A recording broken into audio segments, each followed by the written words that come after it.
The one thing that constantly sticks out to me when reading the book of John is that in the book of John, where it says, in the beginning was the Word, and the Word was with God, and the Word was God. And then also in verse 14 of John 1, where it says, and the Word was made flesh and dwelt among us. And we beheld his glory, the glory as of the only begotten of the Father, full of grace and truth, right?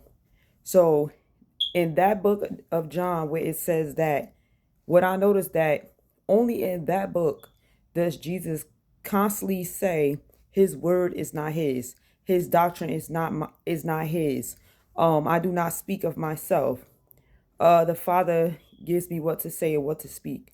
In that book, that's the only book out of all four of the Gospels where he constantly keeps saying that his word is not his.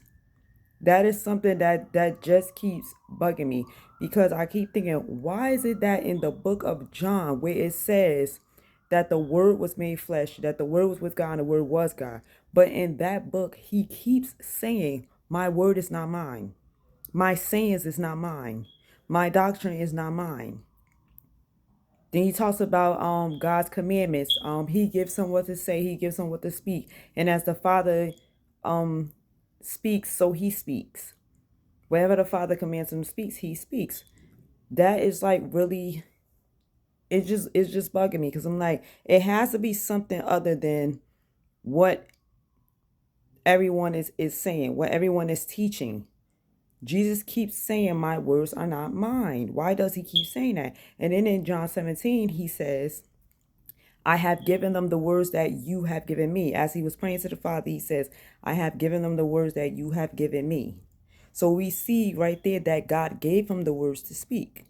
So now what's happening is it's causing me to think, okay, is there another meaning to the word was made flesh? Because Jesus said the words was given to him. God gave him the words. And then in John 3:34 it says, for he who God hath sent speaks the words of God, for God giveth not the spirit by measure unto him. So we see in that verse that God gives Jesus the spirit. So we see both that God gives Jesus his spirit and God gives Jesus his words.